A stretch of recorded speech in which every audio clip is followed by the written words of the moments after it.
बदायूं में 2 मासूम बच्चों की निर्मम हत्या के बाद सनसनी फैल गई। इस वारदात को जिस तरह से अंजाम दिया गया वो इंसानियत को शर्मसार करने वाला है।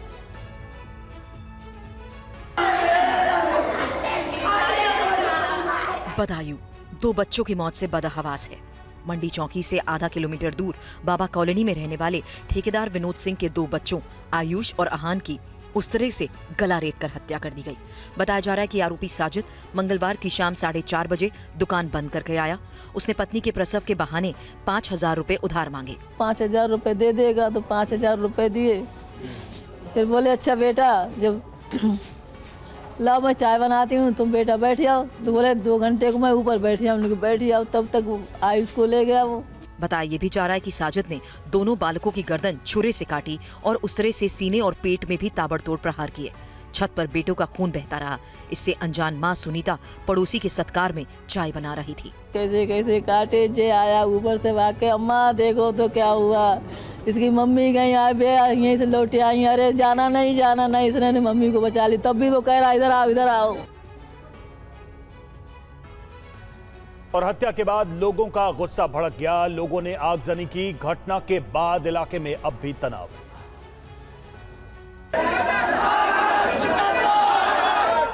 बदायूं गुस्से में है।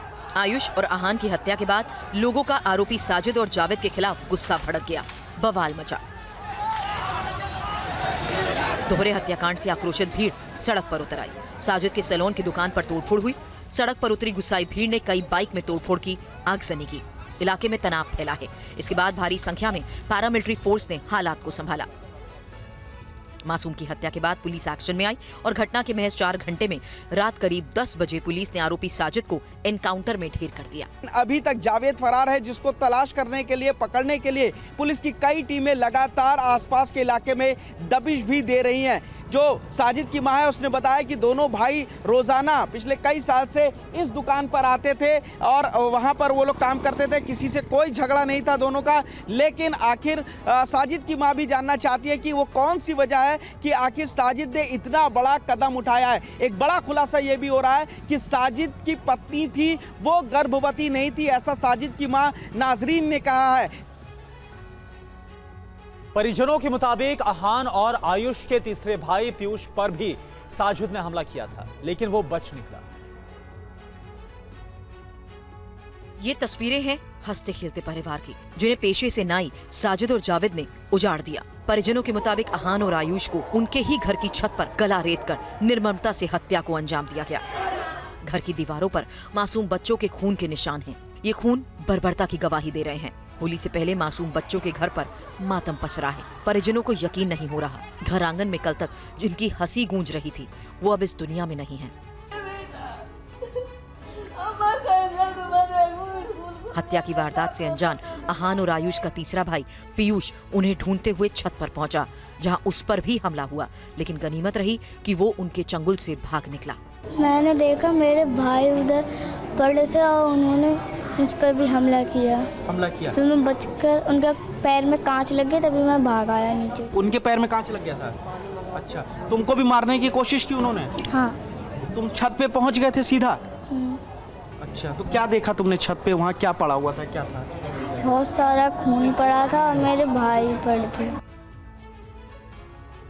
और पोस्टमार्टम के बाद आयुष और आहान के शव को अंतिम दर्शन के लिए उनके घर पर लाया गया। वहां जो हालात थे वो लोगों को रुला गए। आंसू है कि रुक नहीं पा रहे हैं, सैलाब आ रहा है आंसुओं का। लोगों को जरा भी इस बात पर यकीन नहीं हो रहा है कि जो उनके दोनों बच्चे कल यहाँ इस घर आंगन में खेल रहे थे, अब उन बच्चों की हत्या कर दी गई है। बदायूं में मासूम आयुष और आहान के जानने वाले ही नहीं, इंसानियत को समझने वाला हर कोई उनके घर पहुंचा। हर किसी की आंखें नम हैं। एक ही गम, बेकसूर बच्चों को क्यों मार डाला। दोनों बच्चों की पोस्टमार्टम के बाद उनके शव को घर लाया गया। कौन अपना कौन पराया, निंदा के लिए शब्द कम पड़ गए। हर कोई यही कह रहा था, बच्चों के साथ जो कुछ किया गया वो कोई वहशी दरिंदा ही कर सकता था। ये महज 2 बच्चों की हत्या नहीं बल्कि मानवता की नृशंस हत्या है। लोकतंत्र के चौथे खंबे की आंखें भी इस दरिंदगी के बाद भर आई। चीख पुकार यहाँ पर मची हुई है। खुद हम लोगों का दिल भी इस वक्त रो रहा है जिस तरीके से मासूम दोनों बच्चों की निर्ममता से हत्या की गई है। एक आरोपी कातिल को तो पुलिस ने एनकाउंटर में ढेर कर दिया, लेकिन जो दूसरा आरोपी जावेद है वो अभी भी पुलिस की गिरफ्त से बाहर है। मृतक बच्चों आयुष और आहान के स्कूल के तमाम टीचर भी शोक व्यक्त करने पहुंचे। उन्होंने हत्या की वारदात पर गहरा दुख जताया। बहुत अच्छे बच्चे हैं और बहुत ही सभ्य परिवार था। मेरा एक बार केवल आना हुआ इस परिवार तक। किसी प्रकार का कहीं ऐसा नहीं, धार्मिक वृत्ति के माता पिता हैं। किस क्लास में पढ़ते थे दोनों? एक बच्चा 6 में है, बड़ा वाला। उससे छोटा जो घायल है वो 3rd क्लास में है और एक UKG में है। स्कूल फिलहाल बंद रखेंगे आप लोग? बिल्कुल बंद है। क्या मांग करते हैं, किस तरीके की अभी मांग? हमारी कोई मांग नहीं है। मैं शिक्षक होने के नाते अभी कोई मांग नहीं कर रहे हैं। दोषियों के साथ कड़ी से कड़ी कार्रवाई होनी चाहिए। जाहिर तौर पर और दोषियों यदि इस पर निर्णय नहीं होता है तो विद्या भारती अखिल भारतीय शिक्षा संस्थान, जिसके 36,000 विद्यालय पूरे देश में चल रहे हैं, विशेष इस पर घटना और दुर्घटना या अन्य बातें भी आ सकती हैं भविष्य में। हमारे पर स्कूल के जो टीचर है वो यहाँ पर शोक संवेदना प्रकट करने पहुंचे। उनका कहना है कि दोनों बच्चे उन्हीं के स्कूल में पढ़ते थे। हत्या क्यों की गई है ये सामने आना चाहिए। फिलहाल शोक की वजह से जो स्कूल है उसको बंद कर दिया गया है। दोनों बच्चे शिव भारती स्कूल में पढ़ते थे। और इस वक्त की अहम खबर, हाजीपुर से चुनाव लड़ेंगे चिराग पासवान, ये तय हो गया है। LJP-R की बैठक में हाजीपुर को लेकर फैसला हो गया है। पशुपति पारस के हाजीपुर से लड़ने पर चिराग पासवान ने कहा हर चुनौती का सामना करने के लिए तैयार हैं। चिराग पासवान ने खुद ये क्लियर कर दिया है कि वो बिहार की हाजीपुर सीट से ही चुनाव मैदान में उतरेंगे। आप हाजीपुर लड़ रहे हैं, आप हाजीपुर से चुनाव लड़ रहे हैं, हाजीपुर के लिए ये एक सहमति जरूर हुई है और आज भी केंद्रीय संसदीय बोर्ड में भी इस बात को लेकर औपचारिक मुहर लगा दी गई है। इतना अब तय है कि हाजीपुर जो मेरे नेता, मेरे पिता आदरणीय रामविलास पासवान जी की कर्मभूमि रही है, वहां से NDA के प्रत्याशी के रूप में लोक जनशक्ति पार्टी रामविलास के उम्मीदवार मैं खुद स्वयं होऊंगा।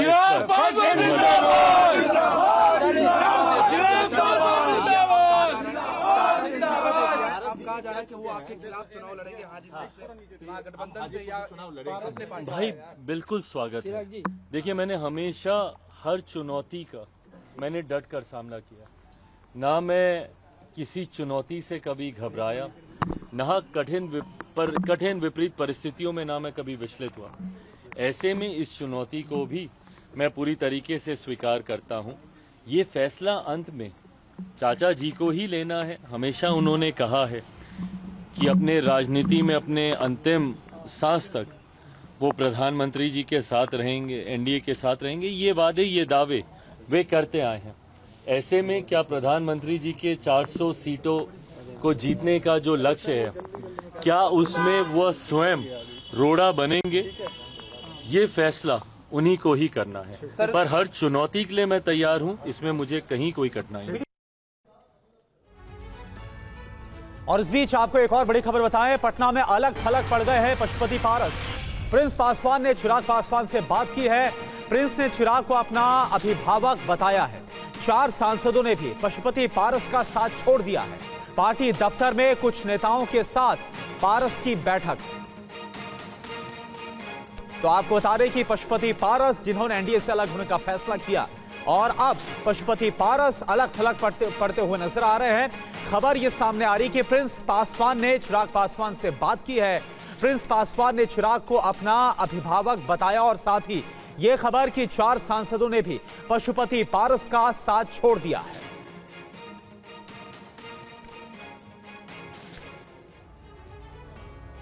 और देखिए, LJP दफ्तर में जहां पशुपति पारस बैठक कर रहे हैं, वहां से हमारे संवाददाता रुपेश कुमार ने एक रिपोर्ट भेजी है, वो आपको दिखाते हैं।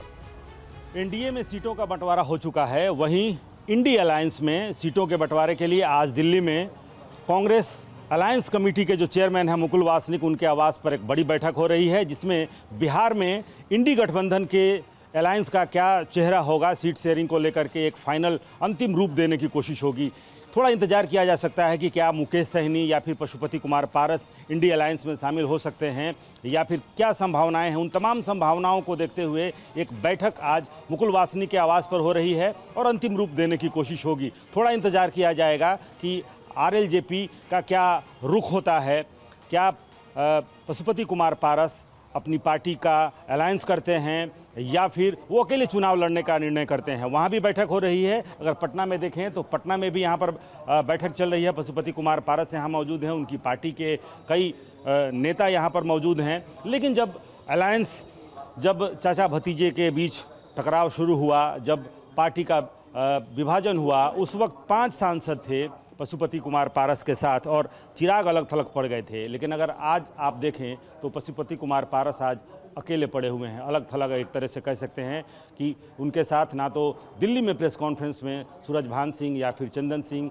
वीणा देवी और महबूब अली कैसर चिराग पासवान से मुलाकात कर चुके हैं, वीणा देवी मुलाकात कर चुकी हैं और प्रिंस कुमार जो पशुपति पारस के भतीजे हैं वो भी ना तो प्रेस कॉन्फ्रेंस में मौजूद थे ना ही बैठक में। अब ये माना जा रहा है कि प्रिंस भी चिराग पासवान के साथ जा सकते हैं या चिराग अपने चचेरे भाई को मनाने की कोशिश कर रहे हैं।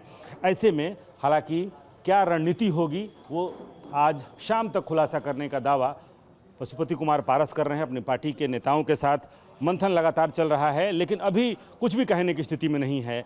शाम को पार्टी की कब बैठक होगी, कब प्रेस कॉन्फ्रेंस करेंगे। हालांकि TV9 भारतवर्ष ने लगातार पशुपति कुमार पारस से ये पूछने की कोशिश की कि क्या आप हाजीपुर से चुनाव लड़ेंगे, क्या इंडी गठबंधन में जाएंगे या फिर अकेले चुनाव लड़ेंगे। तमाम सवालों के जवाब यही थे कि शाम में हम प्रेस कॉन्फ्रेंस करेंगे या फिर अपने पत्ते हम शाम को खोलेंगे। लेकिन इस वक्त की अहम खबर यह है कि दिल्ली से पटना वापस आने के बाद से पशुपति कुमार पारस अलग थलग अकेले पड़े हुए हैं। और मोदी कैबिनेट से इस्तीफा देने के बाद पशुपति पारस जहां अकेले पड़ गए, वहीं उनका खाद्य प्रसंस्करण मंत्रालय किरण रिजिजू ने संभाल लिया है। तो ये देखिए 2 तस्वीरें, एक तरफ पशुपति पारस जहां अब वो अकेले पड़ गए हैं, इस्तीफा दे दिया है, वहीं दूसरी तरफ उनके मंत्रालय का कार्यभार किरण रिजिजू ने संभाल लिया है।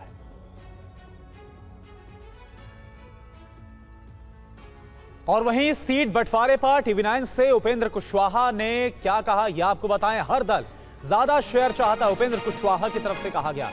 अब सामूहिक फैसला हो चुका है, बिहार में एनडीए 40 सीटें जीतेगी। उपेंद्र कुशवाहा की तरफ से यह विश्वास भी जताया गया। नीतीश कुमार से व्यक्तिगत संबंध काफी पुराने। उपेंद्र कुशवाहा जी, जिस दिन सीटों का बंटवारा हुआ, ऐलान हो रहा था, आप नहीं पहुंचे, ये कहा गया कि उपेंद्र जी नाराज चल रहे हैं। नहीं, देखिए नाराजगी जैसा कुछ भी नहीं था। जिस तरह से चीज़ें दिखाई जा रही थी, हम दिल्ली से भी बाहर कहीं थे, आने में विलम्ब हो गया जिस कारण से हम नहीं पहुंच पाए, इसलिए नाराज थे, ऐसा कुछ भी नहीं था। हाँ, वार्ता के क्रम में गठबंधन में हर पार्टी अपना अपना शेयर अधिक से अधिक मिले इस बात की कोशिश करती है, तो उसके आधार पे वार्ता चल रही थी। लेकिन अब तो पब्लिक डोमेन में है कि किस पार्टी के खाते में क्या है। जो भी हुआ है वार्ता के क्रम में, जो कुछ भी प्रक्रिया हो अलग विषय है, लेकिन डिसीजन के बाद यह पूरे तौर पे सब लोगों को मानना चाहिए और यही नियम कायदा भी है कि डिसीजन सभी पार्टियों का अब सामूहिक डिसीजन है। तो यह डिसीजन सामूहिक डिसीजन है, हमारा भी डिसीजन, बीजेपी का, जेडीयू का या बाकी और जो पार्टी है सबका सामूहिक डिसीजन है। अब इस डिसीजन को लेकर के जनता के बीच में जाना है और 40 में 40 एनडीए के खाते में कैसे हम लोग जीत कर दें, इस बात के लिए जो संकल्प पहले से है उसको पूरा करना है। एक सीट जो मिली है काराकाट, वहाँ से आप चुनाव लड़ते रहे हैं, तो जाहिर सी बात है इस बार भी आप ही उम्मीदवार होंगे अपनी पार्टी के। अब देखिए, सारे सवालों का जवाब जो भविष्य में भी सवाल किया जा सकता है, उसका जवाब अभी क्यों चाहते हैं। अच्छा, नीतीश कुमार को लेकर कोई असहजता की स्थिति, क्योंकि नीतीश कुमार यहाँ आए हैं, उसके पहले से आप एनडीए में थे, तो अब चुनाव लड़ने में कोई असहजता की स्थिति रहेगी क्या? भैया, नीतीश जी के साथ हम उपेंद्र कुशवाहा अगर असहज हो जाएगा तो दुनिया का कोई व्यक्ति सहज नहीं हो सकता है। व्यक्तिगत रूप से हम लोगों का संबंध इतना पुराना है। अब राजनीति में होता है, कभी घर में 5 सदस्यों का परिवार है, वहाँ भी कभी होता है। इसका मतलब असहज कोई परमानेंट या कोई उसको लेकर के आदमी गांठ बांध करके बैठा हुआ है, ऐसा परिवार में भी नहीं होता है। तो व्यक्तिगत संबंध उनसे हमारा हमेशा रहा है। तो इसको लेकर के कि अब चुनाव लड़ने में कोई असहजता होगी, बिल्कुल नहीं। उनको आने से हम तो जब आने की बात थी उसके पहले भी हम बार बार कह रहे थे कि नीतीश जी आ जाइए, तो हमने खुद ही कहा नीतीश जी आ गए हैं तो चुनाव हम सब लोग मिलजुल कर लड़ेंगे, इसमें असहजता जैसी कौन सी बात हो गई। अच्छा, कुछ इशूज थे उपेंद्र कुशवाहा जी के, कुछ चिराग पासवान के, तो चिराग पासवान और आप मान भी गए या फिर नाराज़गी न भी कहें तो अब चीज़ें ख़त्म हो गई। पशुपति कुमार पारस अगर एनडीए से बाहर जाते हैं तो एनडीए अलायंस पर या फिर चुनाव पर क्या असर पड़ेगा? देखिए, अब जहाँ तक बातचीत आ गई, यहाँ कौन कौन पार्टी एनडीए में है और किनके हिस्से क्या क्या है, अब सारी चीज़ें पब्लिक डोमेन में है। इसके आधार पे चुनाव में जाना है। बाकी किसी एक व्यक्ति को लेकर अब कोई टीका टिप्पणी की जाए, इसकी आवश्यकता नहीं। आपने ऐलान भी कर लिया, वहाँ अभी चीज़ें फाइनल नहीं हो पा रही हैं। इंडी गठबंधन में बहुत सारे पेंचोखम हैं, पप्पू यादव आ गए, मुकेश सहनी आए या नहीं आए, तो बहुत सारे पेंचोखम उधर हैं, उधर तैयारी चल ही रही है। देखिए, यहाँ तो लक्ष्य एक है कि नरेंद्र मोदी जी को फिर से भारत का प्रधानमंत्री बनाना है। और अब खबर विपक्षी खेमे से। विपक्षी दलों के महागठबंधन की सीटों के बंटवारे को लेकर दिल्ली में कांग्रेस और आरजेडी की एक अहम बैठक हो रही है। सियासी गलियारों में इसे लेकर चर्चा है कि इसमें अंतिम सहमति बनने के बाद बिहार में सीटें फाइनल हो जाएंगी। बिहार में लोकसभा चुनाव को लेकर करीब करीब सभी पार्टियों ने अपने वॉर रूम को तैयार कर लिया है। इनके माध्यम से मतदाता तक पहुंच बनाने की कोशिश हो रही है। बिहार में एनडीए ने अपनी सीट बंटवारे को अंतिम रूप दे दिया है, लेकिन विपक्षी गठबंधन में सीट बंटवारे का मामला अभी तक फंसा हुआ है। ऐसे में आज हो रही कांग्रेस और आरजेडी की बैठक काफी अहम मानी जा रही है। इस बैठक में बड़ा फैसला लेते हुए किस दल को कितनी सीटें मिलेंगी, ये तय किया जा सकता है।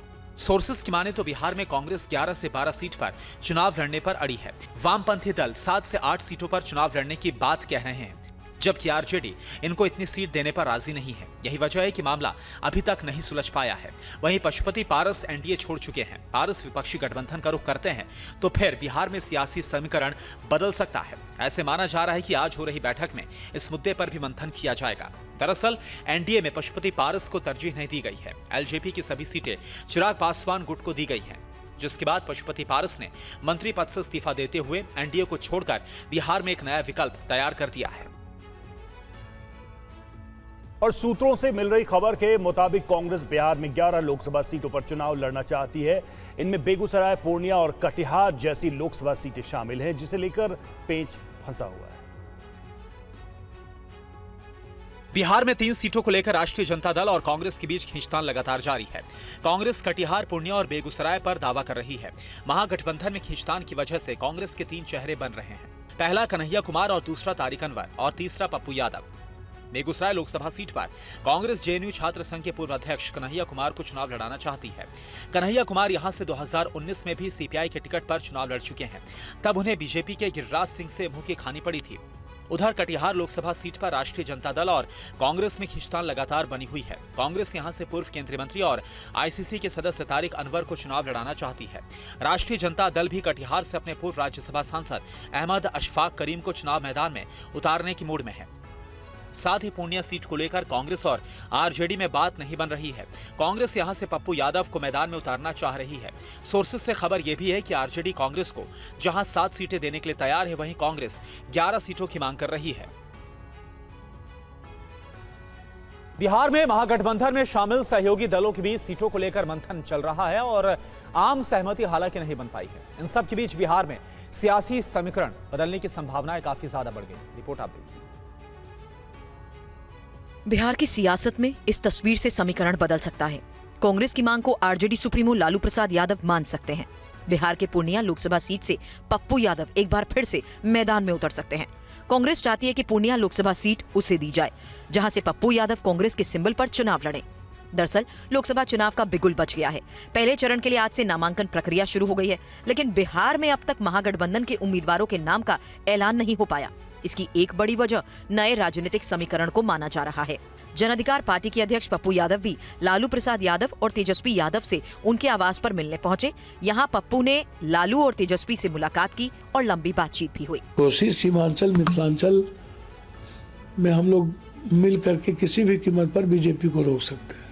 हम लोग मिलकर सिर्फ 24 ही नहीं 25 भी जीतेंगे। और आगे बढ़ेंगे। पूर्णिया मैटर नहीं रखता है, मैटर रखता है बीजेपी को रोकना, और हम लोग मिल के लड़ेंगे, कांग्रेस नेतृत्व के साथ होंगे।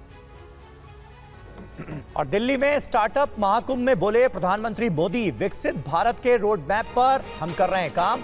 स्टार्टअप में भारत तेजी से आगे बढ़ रहा है। सियासत में भी कई लोगों को लॉन्च किया जा रहा है।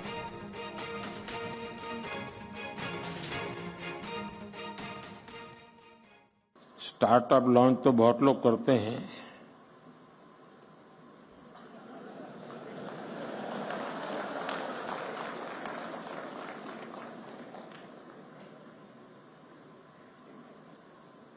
और पॉलिटिक्स में तो ज्यादा।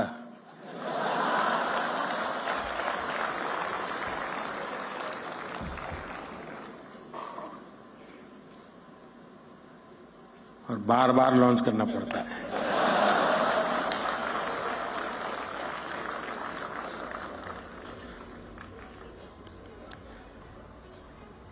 आप में उनमें फर्क ये है कि आप लोग प्रयोगशील होते हैं। एक अगर लॉन्च नहीं हुआ तो तुम दूसरे पर चले जाते हैं।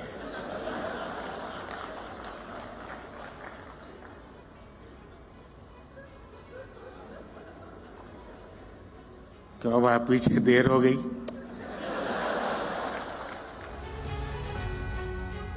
और इस दौरान पीएम मोदी ने यह भी कहा कि चुनाव घोषित हो चुका है, इसके बावजूद आप लोग इतना बड़ा कार्यक्रम कर रहे हैं। इसका मतलब यह है कि आपको पता है कि अगले 5 साल में क्या होने वाला है। आमतौर पर जो व्यापारी मन होता है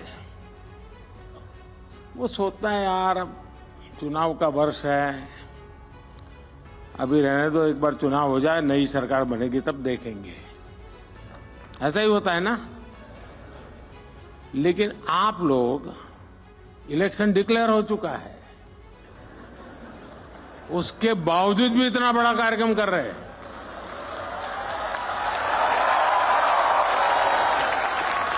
इसका मतलब ये है कि आपको पता है अगले 5 साल क्या होने वाला है।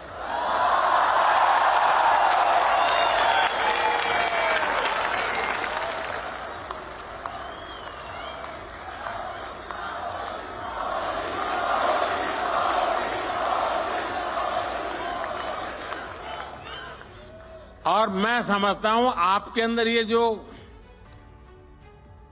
जीनियस चीज पड़ी है ना, वही स्टार्टअप को सफल बनाती होगी।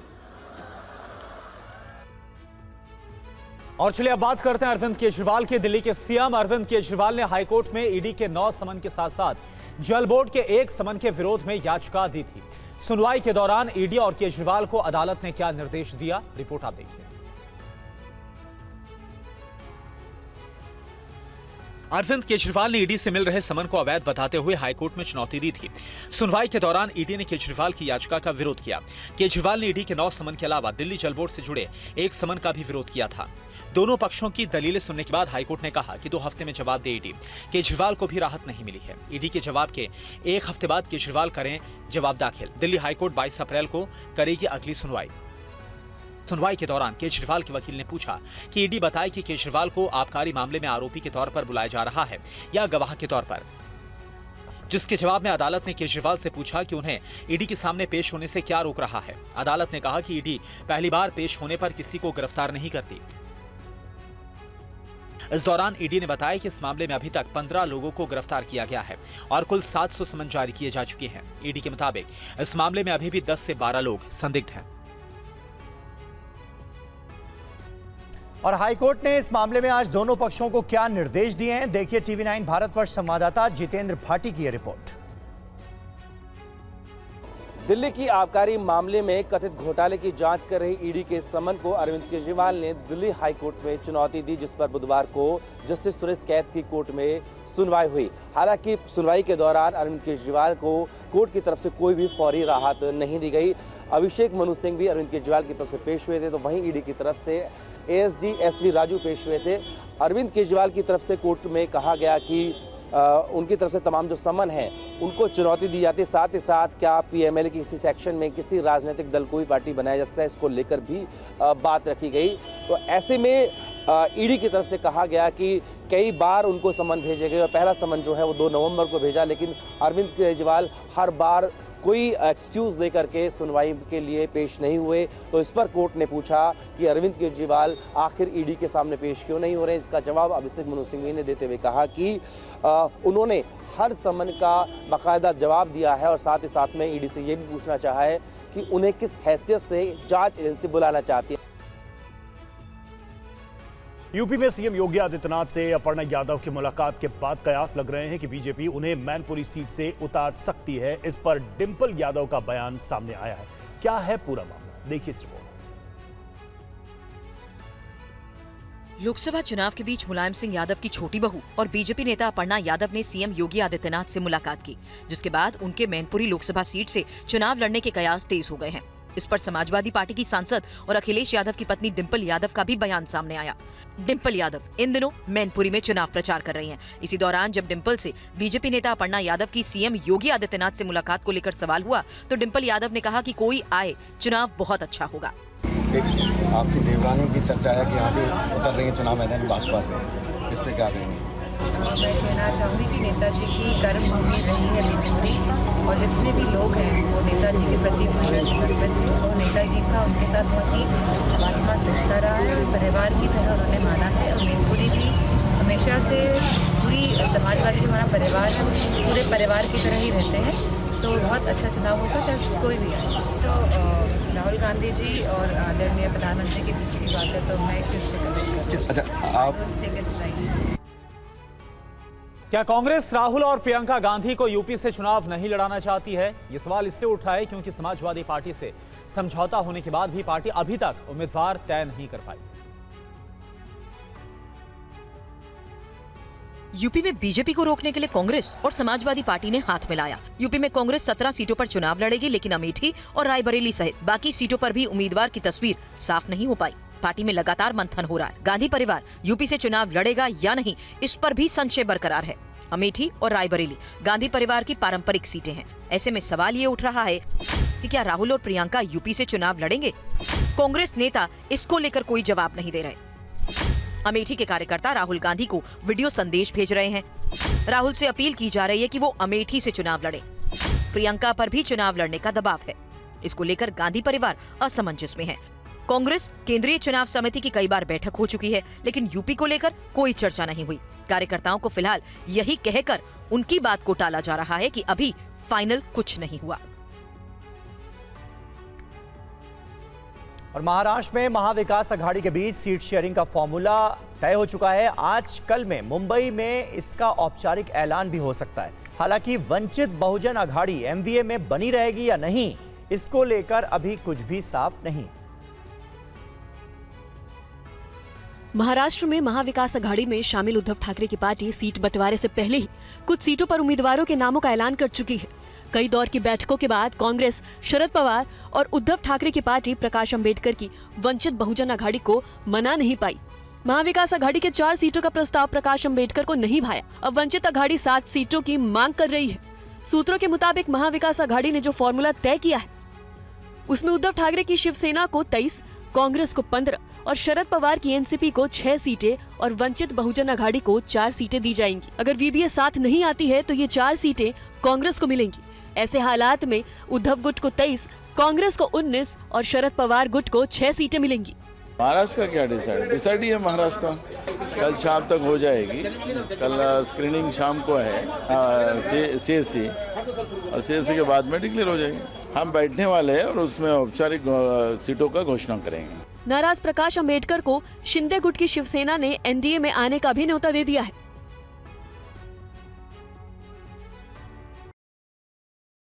और एक बार फिर बात करते हैं बदायूं डबल मर्डर की। तो टीवी 9 से बातचीत में बोली आरोपी साजिद की पत्नी। साजिद से 8 दिन पहले आखिरी बार बात हुई। 15 दिन पहले आई थी मायके। साजिद की पत्नी ने यह बयान दिया।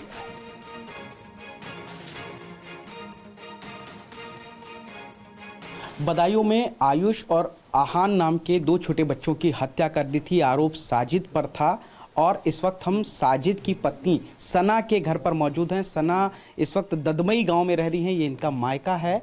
उनसे बातचीत करते हैं। सना, आप साजिद की पत्नी हैं? हम यहाँ 15 दिन से रह रहे हैं, हमें कुछ पता नहीं। सुबह पता चला है, इन्होंने मर्डर कर दिया है। क्या पता चला आपको पूरा? जी बच्चों के बारे में पता चला है बस, और हमें कुछ पता नहीं है आगे की।